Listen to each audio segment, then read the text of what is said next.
Okay, so we are back for our Lenten reading, and hopefully this is working out better in practical meditations for every day of the year.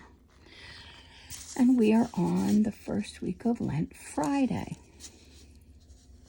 Hopefully you can see these words okay. Looks like the placement is good.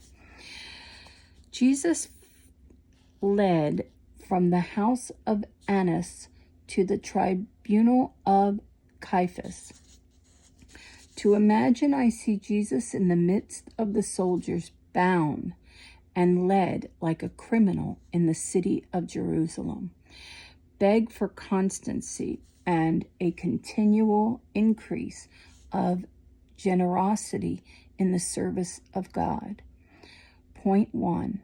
And they led him away to Annas first, for he was the father-in-law of Caiaphas, who was high priest that year. And Annas sent him bound to Caiaphas, where the scribes and the ancients were assembled. Okay. We have to move over. Make sure we're in view. This page up here. Okay. Let me see if I can make that flatter. Okay. Oops. I bumped it. Okay, it seems okay. Consideration. The series of humiliations for our loving Savior has now commenced. All the streets, all the public places, all the tribunals of Jerusalem have witnessed the helplessness to which his enemies gloried in having reduced him. He was dragged in succession in the midst of hooting. From Annas to Caiaphas, from Caiaphas to the council, from the council to Pilate, from Pilate to Herod, from Herod back to Pilate, from thence to the praetorium to be scourged, then to the steps to be shown to the people. Finally, he was led down into the public place from whence he went forth, bearing his cross to Calvary. Application. Let us learn from the example of our divine Master never to resist the order of superiors, to pass from one house to the other, from one employment to another, as they judge proper. These changes will be sometimes frequent and often painful to nature. They may cause temptations to impatience or weariness. Let us then cast our eyes on Jesus, and the difficulties will disappear. Affections and resolutions. Point 2. The high priest therefore asked Jesus of his disciples and of his doctrine. Jesus answered him, I have spoken openly to the world. Ask them who have heard what I have spoken to them. Consideration. The question of the high priest was twofold. On the disciple of Jesus and his doctrine, our divine Savior passed over the first in silence. Alas, what good testimony could he bear of his disciples? At this very moment, one was denying him, and the others were hidden for fear of sharing their master's fate.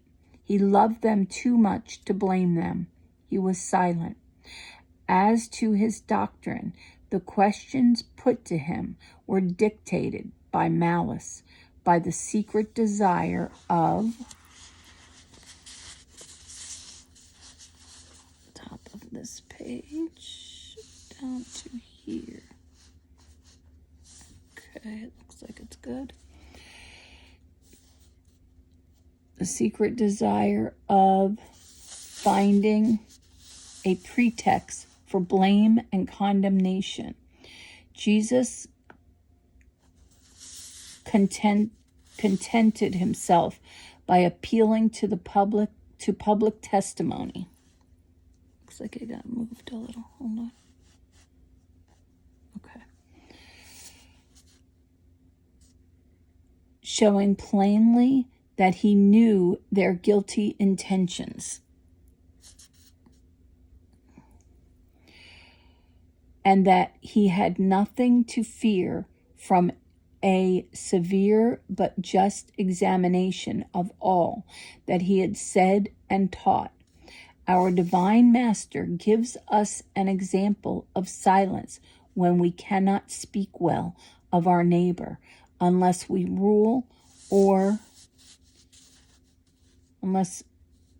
our rule or the law of charity compels us to manifest some faults of our brethren. Okay. We may learn from him also to be watchful over our words, to be reserved in conversation, and to make careful preparation of what we have to say in public, so that if we are afterwards falsely accused, we may be able to appeal to the testimony of those who heard us. Affections and resolutions. Point 3. And when he had said these things, one of the servants standing by gave Jesus a blow, saying, Answered thou the high priest so? And Jesus answered him, If I have spoken evil, give testimony of the evil. But if well, why strikest thou me? Consideration. It is almost impossible for us to understand the intensity of the outrage thus offered to our God and our loving Savior. He received a blow, the greatest insult one man can give another, in the open court from the hand of a servant, and it was given as a mark of correction from a brutal man to him who is master of the creation and infinite wisdom. What revenge did he take for this cruel insolence? What revenge did he take for this cruel insolence? He returned a meek and prudent answer, and showed not the slightest resentment. Application. Compare your conduct with that of your Lord. Are you patient and gentle under slight injuries, or even slight injuries, or even imaginary ones? And yet, who are you? Colloquy with our divine Lord. Okay, so that looks like it's the end. Yep. Okay, so we're finished for today. And wow, that was quite powerful, especially at the end there. Hopefully that worked out and you could see everything well. And see you tomorrow.